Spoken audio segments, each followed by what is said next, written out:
Hello students, मैं दीप पाठक आप सभी का अपने YouTube चैनल पाठक सेग्रो फाउंडेशन पर स्वागत करता हूं। मेरे प्यारे बच्चों, हमारी लास्ट क्लास में जो बात चल रही थी वो चल रही थी आयनिक साम्य। आयनिक साम्य चैप्टर की बातें कर रहे थे। 4 लेक्चर अब तक इसके हो चुके हैं। हम आज इसके L5 की बातें करेंगे। मेरे बच्चों, लास्ट लेक्चर में मैंने आपको बताया मिश्रण का पीएच, प्रबल अम्लों के मिश्रण का पीएच, प्रबल क्षारों के मिश्रण का पीएच, यदि मिक्सर है हमारे पास में तो उसका पीएच कैसे निकालें। ये मैंने आपको बहुत अच्छे तरीके से आपके लिए सिखा दिया था। आप सीख भी गए थे कि किस प्रकार से कोई अम्ल की पीएच निकालेंगे या किसी क्षार की पीएच, अम्लों के मिश्रण, क्षारों के मिश्रण, अम्ल या क्षारों के मिश्रण, इस तरह से इन सबकी पीएच हमने ज्ञात करना सीख लिया था। क्लियर है? अब अगला टॉपिक आप यहां ध्यान से देखेंगे। देखिएगा बेटे, बहुक्षारीय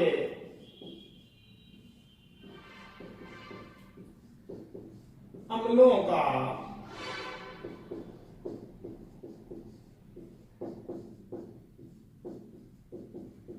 वियोजन स्थिरांक। ठीक है, वियोजन स्थिरांक को हम किससे दर्शा देते हैं? अम्लों के वियोजन स्थिरांक को Ka से दर्शा देते हैं बेटे। ठीक है, बिल्कुल सरल बात है, देखते रहिए।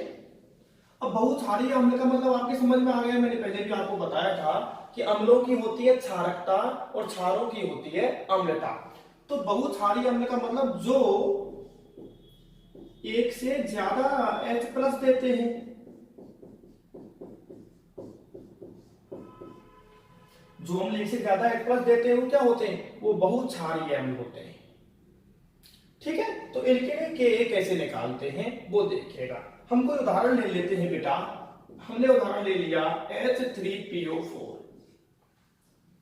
H3PO4 का हमने उदाहरण ले लिया। मतलब क्या ये अम्ल है, क्योंकि क्या देता है? H+ आयन देता है। ठीक है, हमने इसको तोड़ दिया बेटे। तोड़ो 3H+। तोड़ना यदि कोई बच्चा नहीं जानता है तो मैं आपसे कह रहा हूं, ध्यान से समझ लो बेटा।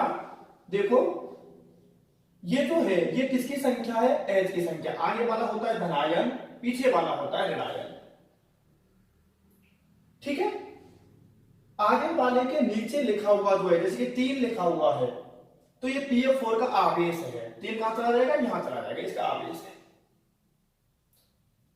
ठीक है, और PO4 ऐसे है बेटा, ये ऐसे फॉस्फेट है। ठीक है, तो यहां पर आवेश कितना आ जाएगा? 1 + 1 और PO4 पर -3। ठीक है, तो 3H+ प्लस PO4 -3। ठीक है, इसको सही कर देते हैं। बिल्कुल समझाने के लिए बना दिया था।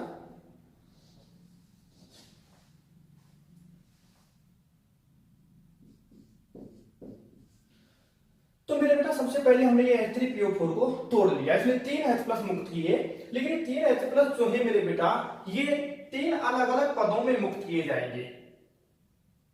3 अलग अलग पदों में। कैसे? पद फर्स्ट। बिल्कुल सरल चीज है। H3PO4 को लाइएगा, एक एक H+ हम निकालेंगे यहां से। हाँ बेटा, एक H+ निकल गया तो क्या बच गया हमारा? बताओ। H2PO4। ठीक है, एक H+ निकला तो -1 प्लस -1।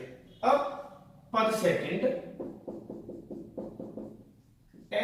लेकर के आइएगा। H2PO4 माइनस दूसरे H+ को निकालो यहां से, क्या हो जाएगा? H प्लस एक H+ और निकल गया तो क्या बच गया? HPO4। बताओ अब आवेश कितना हो गया? -2। एक H+ को और निकाल दिया। तीसरा स्टेप देखिए, लेकर क्या हो बेटा? उसको एक H+ और बचा है उसके पास, उसको भी निकालते हैं। HPO4 -2 निकाल दो H+ को। H प्लस क्या बच गया? PO4 -3। ठीक है, तो इसने 3H+ को कैसे कैसे मुक्त किया? 3 पदों में इसने H+ को मुक्त कर दिया, रिलीज कर दिया। ठीक है। अब प्रथम पद के लिए व्योतन स्थिरांक का मान है K1। मान के चल रहे हैं, आप A1 मान सकते हो, K1 मान सकते हो। इसके लिए K2 और इसके लिए K3। तो बेटा वो इनका क्रम पूछ लेता है, बहुत पूछता है इस क्वेश्चन को।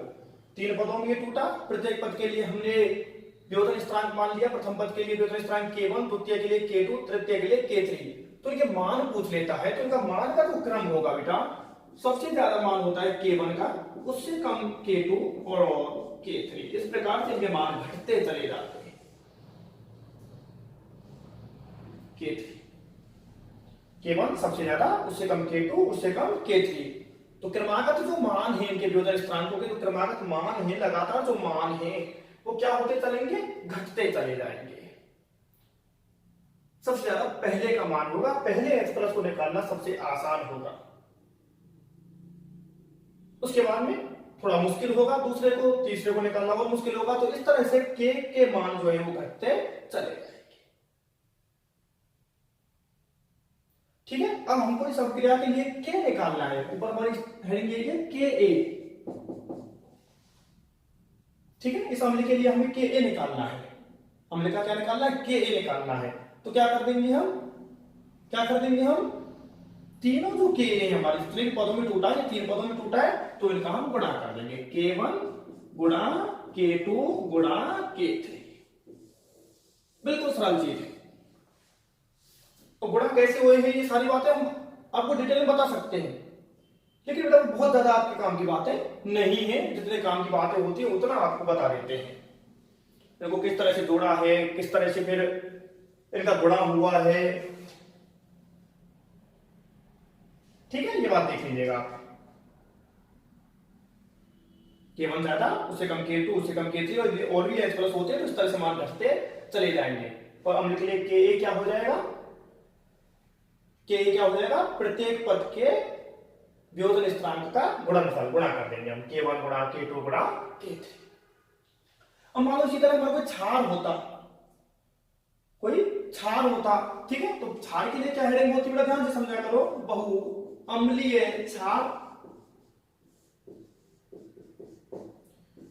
क्योंकि अम्लों की होती है क्षारकता और क्षारों की होती है अम्लता। तो बहुअम्लीय क्षार का मतलब क्या हो गया बताओ, जो एक से ज्यादा OH माइनस देते। बिल्कुल सरल सी बात है बेटा, बहुत ज्यादा समय खराब नहीं करेंगे इन सभी बातों पे, ठीक है ना। तो बिल्कुल इसका उल्टा हो गया ये। तो यार इसके लिए क्या हो जाएगा बताइए, इसके लिए भी बिल्कुल यही होता है। K1 K2 K3 क्षारों के लिए बिल्कुल यही होता है।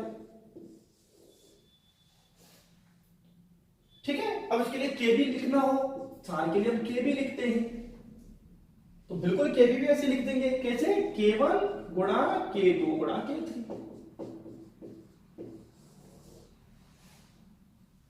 अम्ल है तो भी वही बात, क्षार है तो वही बात। अंतर बस इतना है कि अम्ल के लिए Ka होता है और क्षार के लिए Kb होता है। अम्ल जो होते हैं वो H प्लस आयन मुक्त करते हैं, क्षार जो होते हैं वो OH माइनस आयन मुक्त करते हैं। मान वही रहेगा, K1 से कम K2, K2 से कम K3, चाहे वो अम्ल है चाहे क्षार है। क्लियर है, क्लियर हो जाना चाहिए बेटा, जल्दी से देखिए। चलिएगा बेटा, स्पीड को भी थोड़ा सा फास्ट करना पड़ेगा मेरे बेटिया, जिससे कि ज्यादा से ज्यादा चैप्टर आपके हो सके।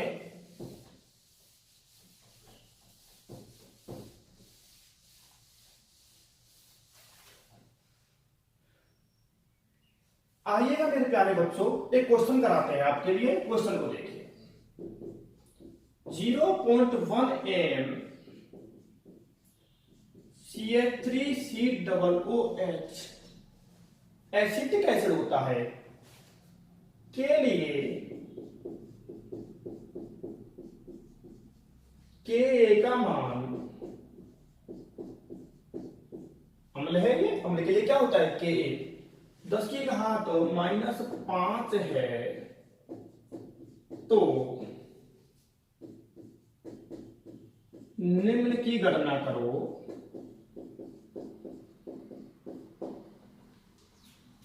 किस किस की हमको गणना करनी है वो देखिएगा आप। एच प्लस की गणना करनी है हमको बच्चों, ओ एच माइनस की भी गणना करनी है, एच प्लस की सांद्रता, ओ एच माइनस की सांद्रता, इस तरह से मतलब, ठीक है, सांद्रता का साइन होता है ये सी। हमको इसके लिए एल्फा की भी गणना करनी है, एल्फा का मतलब वियोजन की मात्रा, डी हमको पीएच और ई पीओएच। बहुत ही अच्छा क्वेश्चन है बच्चों, चलते हैं, घबराने की बात नहीं है। तो बताओ बेटा CH3COOH जो है ये कैसा अम्ल है? सारे मैंने पहले लेक्चर के अंदर आपको बता दिए कौन से दुर्बल अम्ल है और कौन से प्रबल है, सब कुछ मैंने वहां बताया हुआ है। तो ये हमारा बीक एसिड है, दुर्बल अम्ल है, और दुर्बल अम्ल है तो दुर्बल मेथड ऑफ अपघट्यों के लिए हमारा दिमाग सीधा सा पहुंच जाता है कहां? ओस्टवाल्ड का तनुता नियम। ओस्टवाल्ड का तनुता नियम मैंने कराया हुआ है आपको, अम्लों के लिए भी वहां करवाया था अनुप्रयोग में और क्षारों के लिए भी करवाया था। लेक्चर नंबर 2 आप देख सकते हैं, यदि आपको ध्यान नहीं है तो मैं पुरानी बातों को दोबारा नहीं करूंगा मेरे बच्चों। तो सबसे पहले हम आते हैं H प्लस की सांद्रता।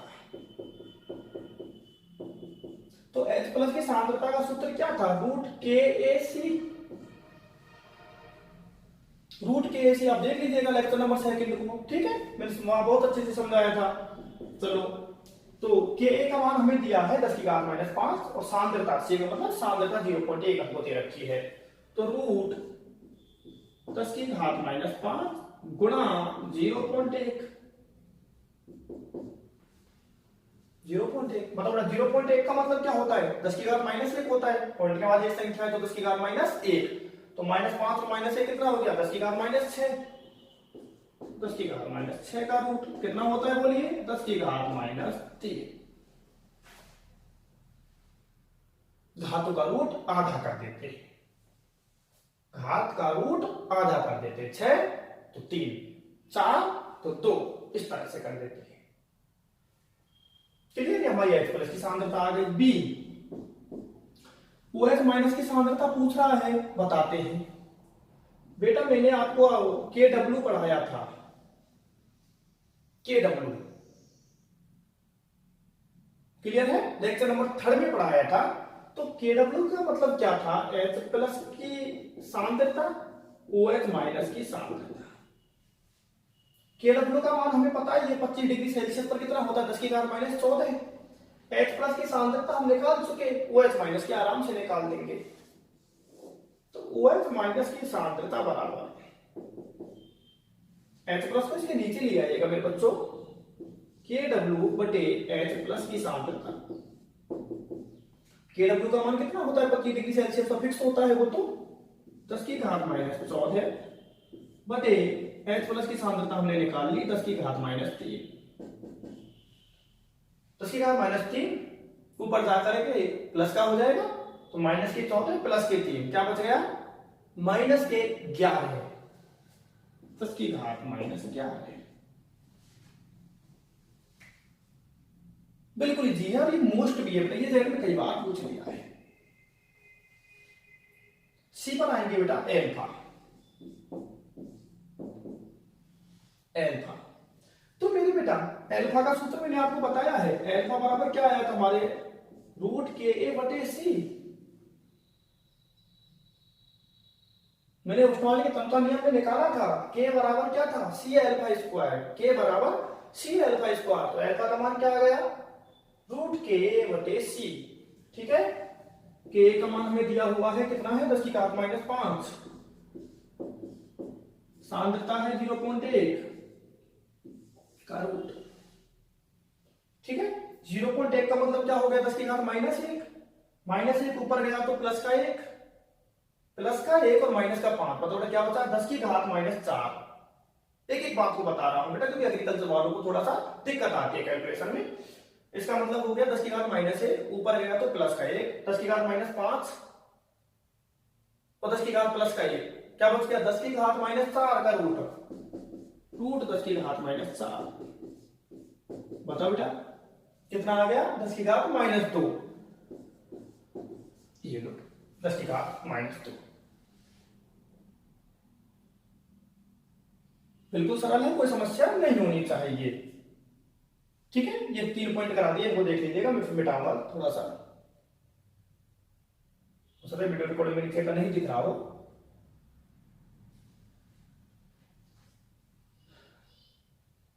चलिए भैया जी, चलिए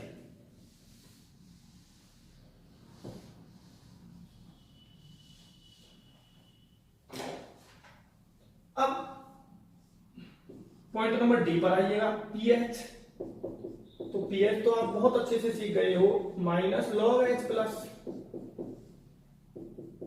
माइनस लॉग, बताओ बेटा, अभी हमने एच प्लस की सांद्रता निकाली थी, पहले वाले क्वेश्चन में एच प्लस की सांद्रता निकाली थी हमने, बताओ कितनी आई थी, 10 की घात -3, 10 की घात -3।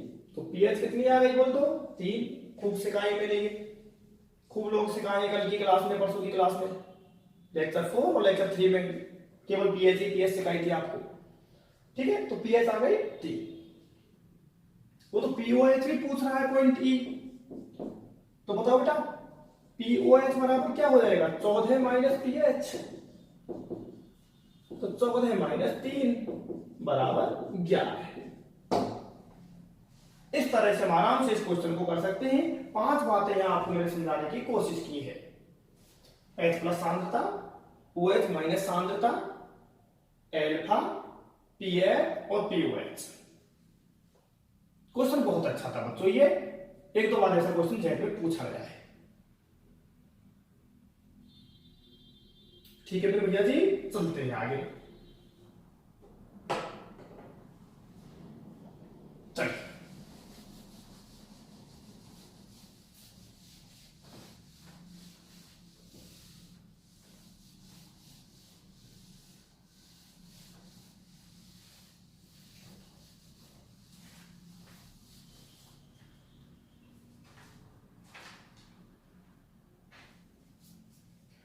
हाँ तो मेरे बेटा, अब हम बहुत ही महत्वपूर्ण टॉपिक की बात करेंगे आज एग्जाम के अंदर। आप सभी का ध्यान यदि थोड़ा बहुत इधर उधर हो रखा हो तो कृपया करके ध्यान को यहां ले आए। उसका कारण है क्योंकि अब जो हम टॉपिक पढ़ने वाले हैं, क्वेश्चन वहां से जेट में बहुत ज्यादा पूछा जाता है, बहुत ज्यादा पूछा जाता है। शायद ही कोई साल ऐसा जाता है जब वहां से क्वेश्चन नहीं पूछता। वो टॉपिक है हमारा, आइएगा लेकर के चलता हूं आपको, ज्यादा बातें करते नहीं है आजकल हम बिल्कुल भी, क्योंकि सिलेबस भी तो करना है। विलेयता मतलब सॉल्युबिलिटी, ठीक है, ऐसे दर्शाते हैं। एंड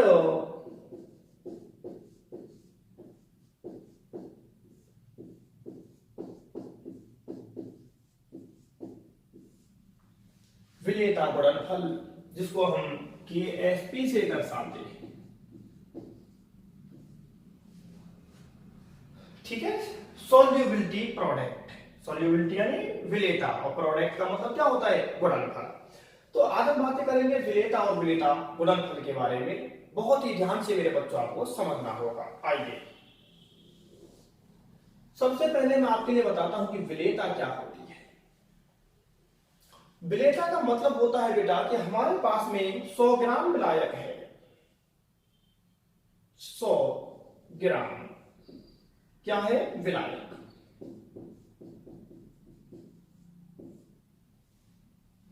विलायक है, जिसमें हम घोलते हैं वो क्या होता है, विलायक, और जिसको घोलते हैं वो होता है हमारा विलेय। अब इस विलायक को हमें संतृप्त करना है, हम विलयन बना रहे हैं, तो बताओ बेटा विलयन बनाएंगे तो हमें क्या मिलाना पड़ेगा, इसमें विलेय मिलाना पड़ेगा।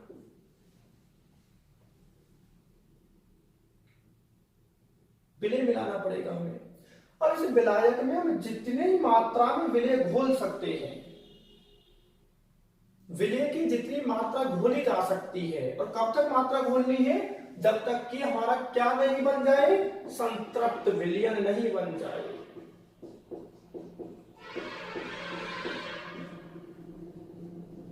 ठीक है, विलयन संतृप्त, असंतृप्त, अति संतृप्त, ये 3 प्रकार के होते हैं। अभी बताएंगे आपको किस तरह से होते हैं, लेकिन अभी पहले विलेयता की परिभाषा की बात करेंगे। तो मेरे पास में 100 ग्राम विलायक है मेरे बच्चों, और इस 100 ग्राम विलायक को मुझे क्या करना है, संतृप्त करना है, संतुष्ट करना है। सीधे शब्दों में ये मान लो कि विलायक के अणुओं को मुझे संतुष्ट करना है।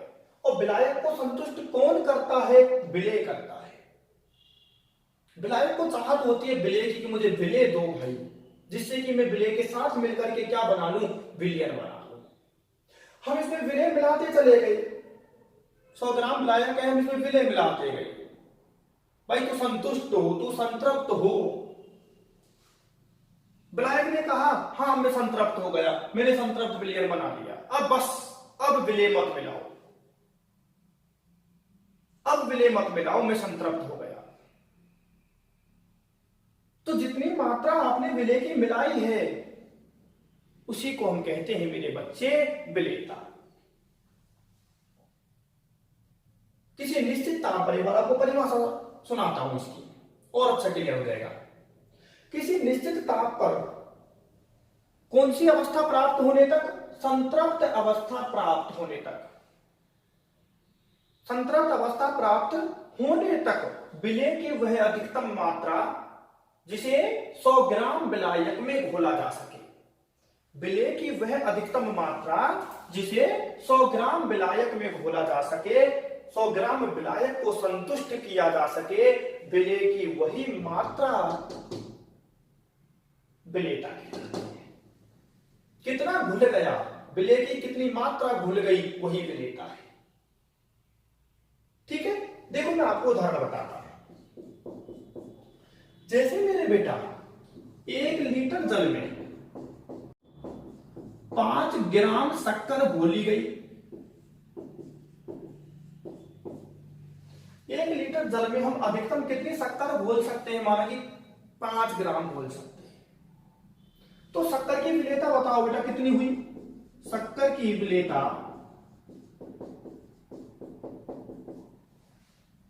बताओ, 1 लीटर में कितनी घोली? 5 ग्राम। तो शक्कर की विलेयता कितनी हो गई? 5 ग्राम प्रति लीटर। आराम से हम बता देंगे कि सर 1 लीटर जल में कितनी शक्कर घुल रही है? अधिकतम कितनी शक्कर घुल रही है? 5 ग्राम। तो शक्कर की विलेयता हो गई 5 ग्राम पर लीटर। लेकिन मेरे बच्चों, मैंने 6 ग्राम शक्कर डाली,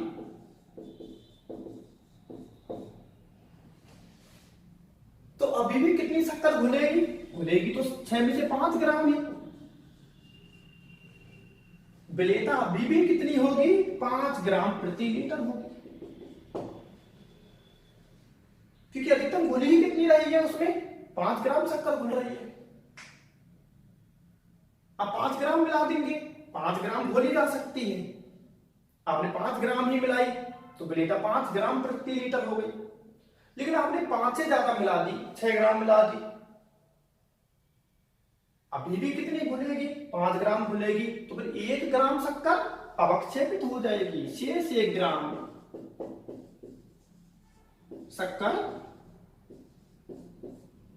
अवक्षेपित हो जाएगी। आराम से समझ में आ जाना चाहिए आपके कि 1 लीटर जल में अधिकतम माना कि कितनी शक्कर घोली जा सकती है? 5 ग्राम घोली जा सकती है। तो शक्कर की विलेयता कितनी हो गई? 5 ग्राम प्रति लीटर। लेकिन यदि हमने 6 ग्राम शक्कर डाल दी तो भी कितनी घुलेगी? विलेयता अभी भी कितनी होगी? 5 ग्राम प्रति लीटर होगी। फिर 1 ग्राम शेष जो रही शक्कर वो अवक्षेपित हो जाएगी। क्लियर है? आराम से मैंने आपको विलेयता को समझा दिया है। अब मेरे बेटा महत्वपूर्ण बात, बहुत महत्वपूर्ण बात, विलेयता की इकाई। तो एक इकाई तो आपको दिख भी रही होगी, आपकी आंखों के सामने लिख रखी है मैंने, ग्राम प्रति लीटर, कि 1 लीटर में कितनी मात्रा घुली। तो ग्राम प्रति लीटर, ग्राम प्रति लीटर, या 1 लीटर में कितने मोल घुल गए तो हम कह सकते हैं मोल प्रति लीटर, मोल प्रति लीटर। ये इंपॉर्टेंट बात है मेरे बच्चों, जेट में अक्सर इसी प्रकार के क्वेश्चन पूछे जाते हैं। विलेयता की इकाई क्या होती है? ग्राम प्रति लीटर, मोल प्रति लीटर, दोनों? कोई नहीं तो दोनों होती है। ग्राम प्रति लीटर में भी आप माप सकते हो, मोल प्रति लीटर में भी माप सकते हो। क्लियर? क्वेश्चंस के अंदर मैं आपको फिर कह रहा हूं, क्वेश्चंस के अंदर आपको ये इकाई यूज करनी है। क्वेश्चंस में विलेयता और विलेयता गुणनफल के मैं आपको क्वेश्चन कराऊंगा, बिल्कुल ध्यान रखना है, मोल प्रति लीटर वाली इकाई ही आपको उपयोग करनी है। यदि ग्राम प्रति लीटर में दे रखा हो तो पहले उसे मोल प्रति लीटर में बदल लें। क्लियर है मेरी बात? चलिएगा बेटा, तो ये बात मैंने आपको समझाई है बच्चों, विलेयता क्या होती है। तो अब मैं आपको ये भी तो समझाऊंगा कि विलेयता गुणनफल क्या होता है सर। क्लियर है मेरे बेटा? चलिएगा,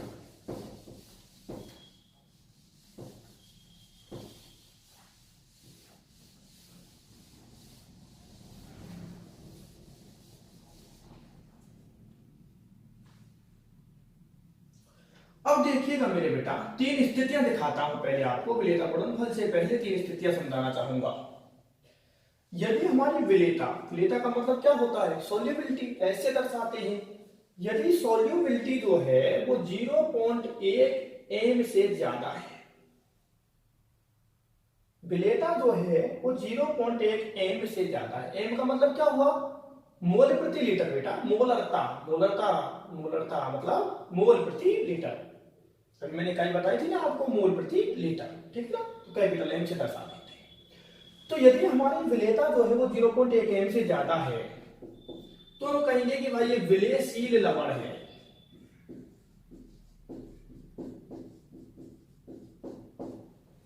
ये सॉल्ट जो है, ये लवण जो है, ये विलेयशील है, सॉल्युबल है, सॉल्युबल है, घुल जाएगा। ठीक है। दूसरा मेरे बेटा, यदि हमारी जो विलेयता है वो 0.1 से कम है, ये कम का साइन बना दिया, ये ज्यादा का था, 0.1 से कम है, तो हमारा जो लवण है वो अल्प विलेय होगा। ठीक है, स्लाइटली सॉल्युबल।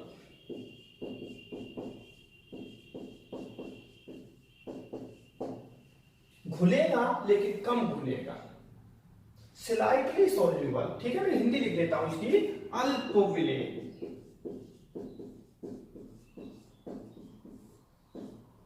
अल्प विलेय। और तीसरी स्थिति की यदि सॉल्युबिलिटी जो है मेरे बेटा वो 0.01 एम से भी कम है। जब सॉल्युबिलिटी 0.1 से कम है तो अल्प विलेय है, स्लाइटली सॉल्युबल है। और यदि सॉल्युबिलिटी 0.01 से भी कम हो गई सर, ये तो बहुत कम हो गई विलेयता, अब तो एक तरह से ये मान लो सर कि ये बहुत ही कम मात्रा में घुलेगा, अल्प से भी अति अल्प घुलेगा ये। ठीक है, और उस स्थिति को बहुत कम घुलेगा, इसका मतलब हम कहेंगे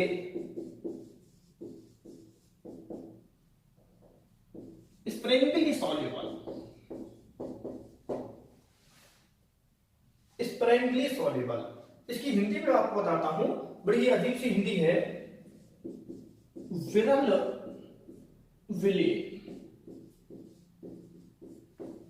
विरल, विरल मतलब बहुत कम, अल्प मतलब कम, और विरल यानी कम से भी कम, कम से भी कम, विरल, बहुत कम घुलता है,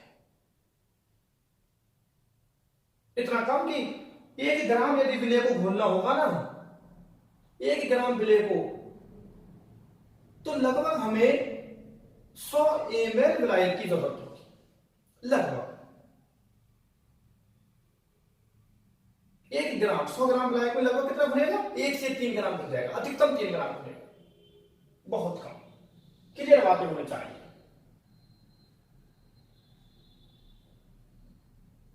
ठीक है, चलिएगा मेरे बेटे, सरल सी बात है ये तो बिल्कुल, कि यदि 0.1 से ज्यादा है तो विलेय होगा, 0.1 से कम है तो कम विलेय होगा, होगा तो सही लेकिन कम होगा, और 0.01 से भी कम है तो बहुत कम विलेय होगा। स्प्रेंगली सॉल्युबल मतलब विरल रूप से विलेय, बहुत कम मात्रा में विलेय होगा। ओके, चलिएगा मेरे बेटे,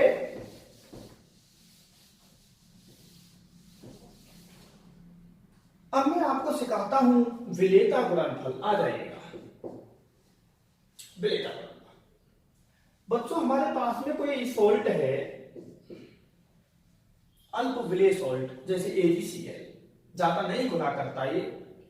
AgCl है, हमने इसको जल में डाल दिया, जल में डाल दिया तो ये टूट गया Ag प्लस और Cl माइनस। ठीक है, ये कैसा था पहले? सॉलिड था, ठोस था। जल में डाल दिया तो जलीय विलयन में हमारे Ag प्लस आयन और Cl माइनस आयन मुक्त हो गए, एक्वस। ठीक है, मैं इनको लिख नहीं रहा हूं, जो काम की बातें वो ही लिखनी चाहिए मुझे। हाँ, अब इसके लिए मान लो बेटा हमको KSP लिखना है,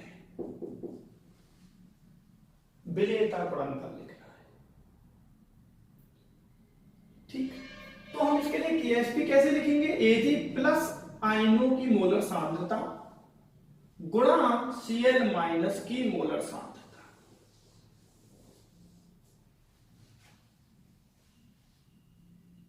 और लिखना आपको सिखाएंगे, लेकिन पहले मैं थोड़ा परिभाषा बताने के लिए आपको यह एग्जांपल लेकर के आया हूं। तो विलेयता गुणनफल का मतलब आपकी समझ में आ गया।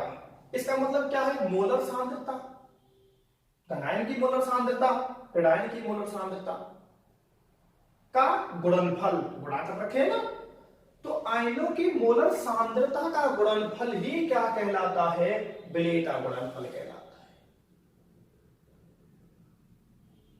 और दिखाऊं? चलो परिभाषा के लिए और दिखाते हैं। BaSO4 है, इसको तोड़ो, Ba plus 2 plus SO4 minus 2।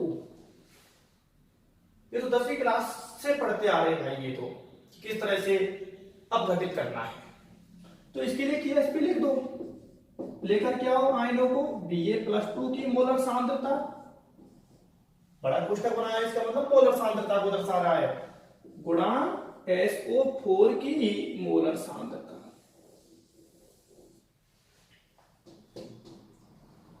तो परिभाषा समझ में आ जानी चाहिए आपके कि आयनों की मोलर सांद्रताओं का गुणनफल विलेयता गुणनफल कहलाता है।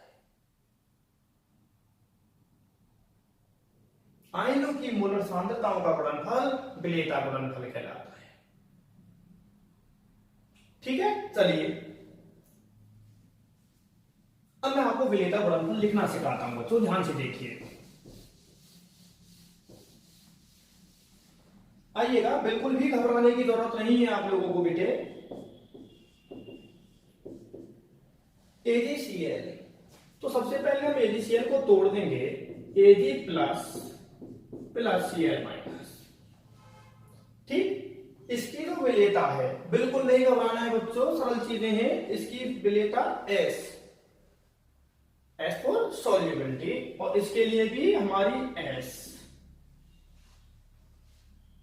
यदि इसके आगे मान लो मेरे बेटा 2 लिखा होता, अभी तो 1 लिखा है तो केवल S, 2 लिखा होता तो 2S, 3 लिखा होता 3S, इस तरह से कर लेना है। क्लियर?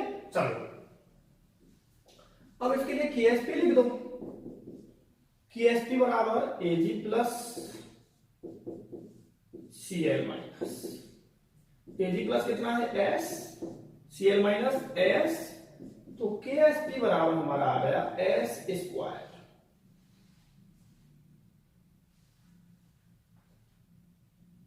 KSP बराबर S स्क्वायर। ठीक है, या फिर हमसे S पूछे तो S बराबर स्क्वायर को हटाओ, रूट लगाओ, रूट KSP।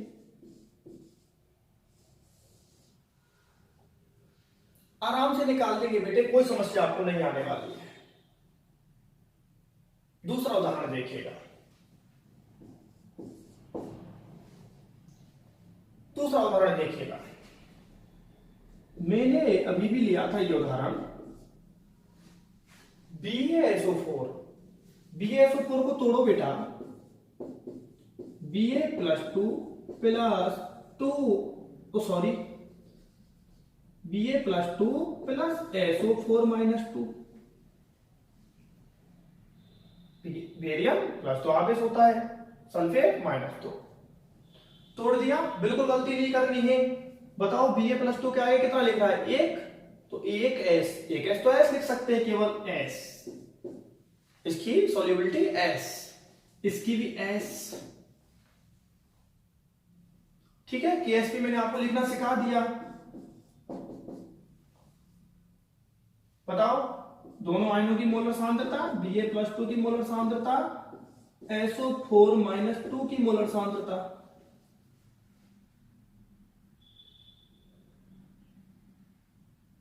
क्लियर? बताओ बेटा क्या हो जाएगा? एस एस एक्स स्क्वायर, इसके लिए भी एस स्क्वायर आ गया केएसपी।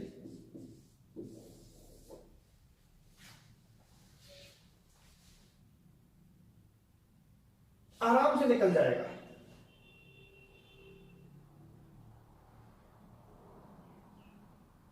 क्लियर? और बताता हूं बेटा, बिल्कुल मत घबराओ। यदि इस तरह से कोई समस्या आई है तो देखो, बिल्कुल दूसरे तरीके से देख लो। देखो बेटे,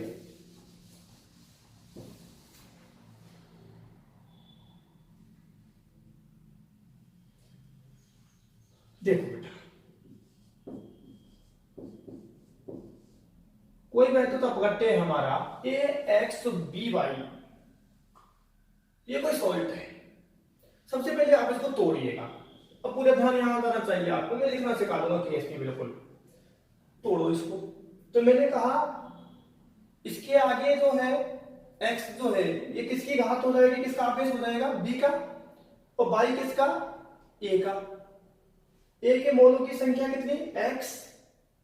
और b के मोलों की संख्या y। इसकी पूंछ, उसकी टोपी, इसकी टोपी, इसकी पूंछ, इसकी टोपी,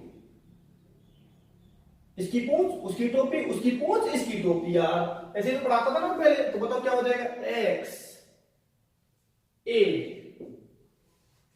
बताओ उसकी टोपी कितनी आएगी? Plus y plus y b minus x।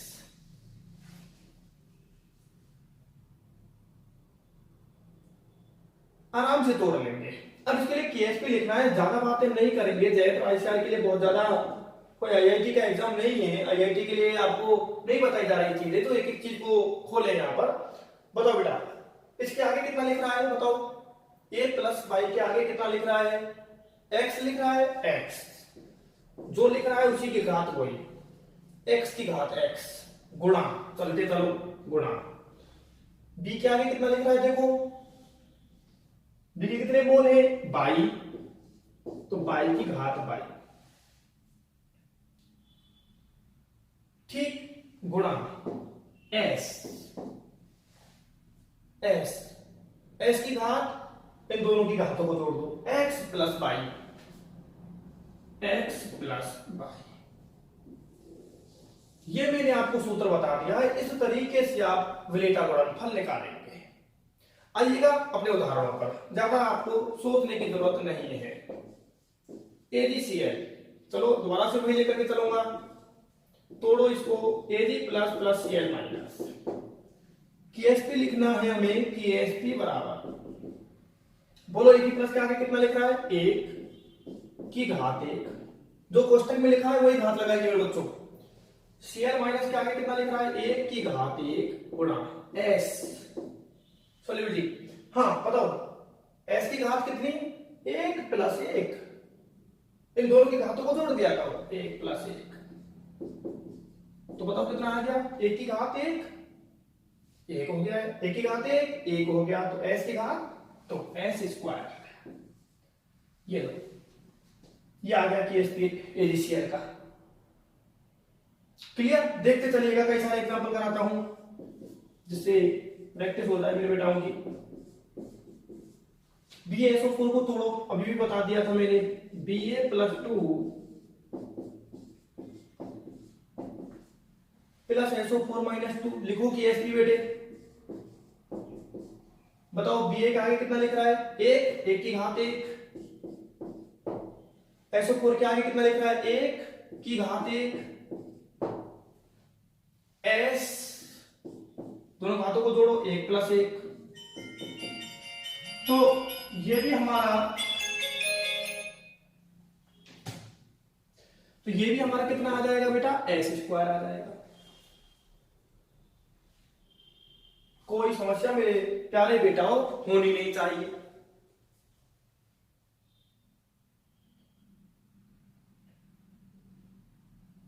ठीक है, और देखो एग्जांपल और देखो बेटे, दोनों समझ में आ गए? और देखो 3-4 देख लेंगे तो फिर बिल्कुल ही क्लियर हो जाएगा।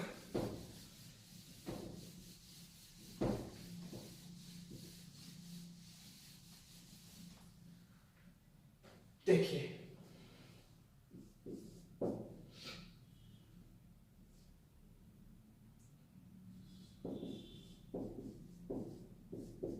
AGBR बताओ, सॉरी AGBR टूट जाएगा, AG plus plus BR minus,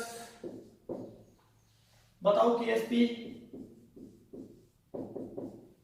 AG plus के आगे कितना लिख रहा है? एक लिख रहा है ना, देखा करो आगे यार, की घात एक की घात 1 गुणा S 1 प्लस 1, मतलब 2 लिख दूं इस बार सीधा ही, तो यहां भी आ गया हमारा उत्तर S स्क्वायर। ठीक है, और बताओ बेटे, हमारा कोई वैद्युत अपघट्य है, मान लो Ca3PO4 का होल ट्वाइस,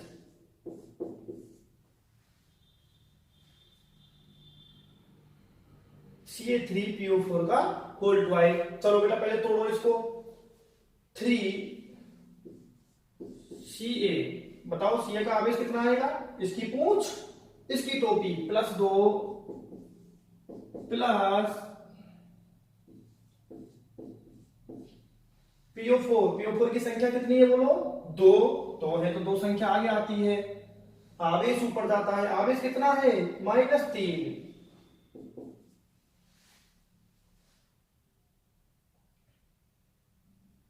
निकालो, चलो घबराना नहीं है। KSP बराबर, बताओ Ca के आगे कितना लिख रहा है? 3 की घात 3, जो कोष्टक में लिखा है आपने वही घात में लगा दो। PO4 के आगे कितना लिख रहा है? 2 की घात 2, S की घात, बताओ कितनी हो गई? 3 + 2। अब तो बेटा आ जाना चाहिए समझ में यारो। बताओ बेटा 3 की घात 3 कितना हो गया? 9। ओह कब से होने लगा? 3 गुणा 3 गुणा 3 27।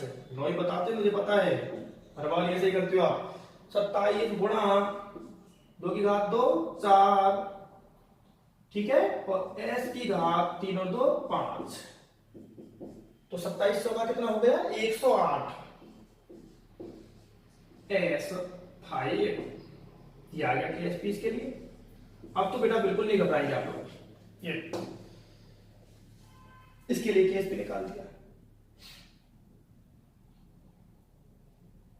ठीक है मेरे भैया, और देखो, चलो देख लो, मुझे पता है आप देखते हैं, 30-35 सेकंड के लिए देखते हैं, तब दिमाग में घुसता है, और हाँ सर आ तो गया है।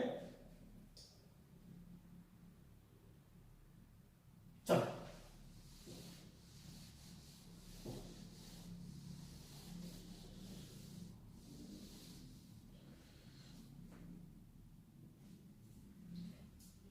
चलो बेटे, इसके लिए बताओ आप, ELOH का होल थ्राइस,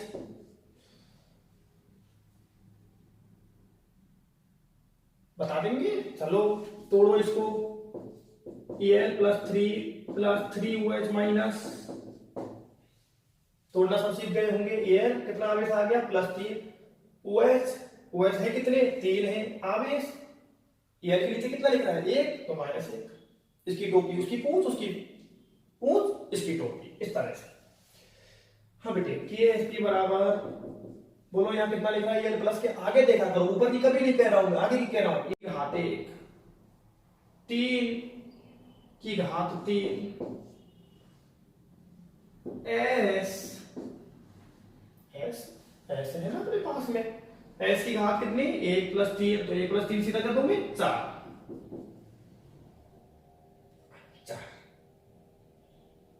ठीक है, बताओ बेटा कितना आ गया मेरे बेटा? 3 की घात 3 कितना हो गया? 27 S4, ये आ गया इसका KSP। अब तो मेरे बेटा आप आराम से KSP निकाल सकते हो, किसी का भी, कोई सा भी यदि KSP आपसे निकलवाया जाए तो आपको बिल्कुल भी घबराने की जरूरत नहीं है।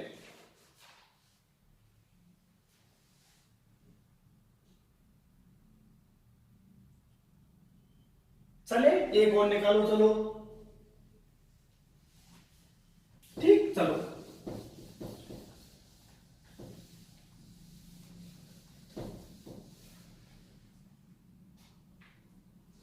Ag2SO4 तोड़ो जी, तोड़ दो जी। 2Ag प्लस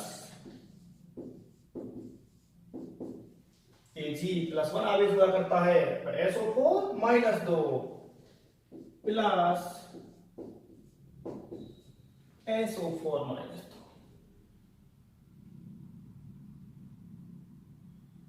बोलो मेरे भैया जी, चलो कि Sp बराबर 2 SO4 के आगे 1 लिख रहा है, की घात 1 गुणा S की घात 2 + 1, 2 + 1। बोलो कितना आ गया, 2 की घात 2 कितना हो गया, 4 S3 4 S3 ये आ गया, ये आ गया KSP। बोलो बेटा कोई समस्या है KSP लिखने में? आराम से आप विलेयता गुणनफल लिख सकते हैं। और अरे बोलो भाई, बोल दो, नहीं है ना? चलो तो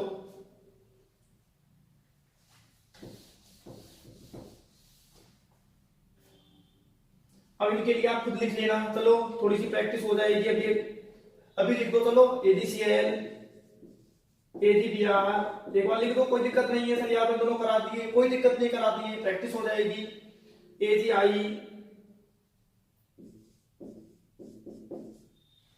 PbCl2 लिखो, इनके लिए लिखो FeS S2S3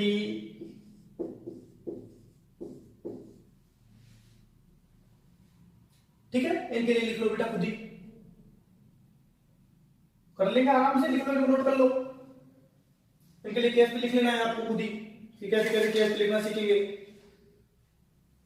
CF2 का भी लिख लेना, पूछ लेता है CF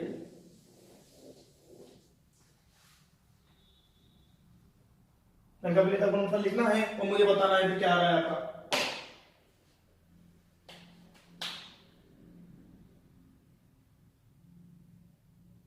ठीक है मेरे बेटा, तो ये हमने बात की थी आज विलेयता और विलेयता गुणनफल के बारे में, बहुत अच्छे से आपको समझाया है। लेक्चर को ध्यान से देखिएगा, लाइक कीजिएगा वीडियो को, क्योंकि अच्छा पढ़ा रहे हैं तो लाइक तो करना चाहिए ना यारो। ठीक है, और यदि कोई भी समस्या है, अभी भी यदि किसी क्वेश्चन में समस्या रह गई है तो पूछेगा आप लोग। ठीक है, कमेंट बॉक्स में आकर के पूछिएगा, व्हाट्सएप पे पूछिएगा, लेकिन जरूर पूछिएगा। बाकी चर्चा हम नेक्स्ट मीटिंग में करेंगे मेरे बच्चों। Thank you very much.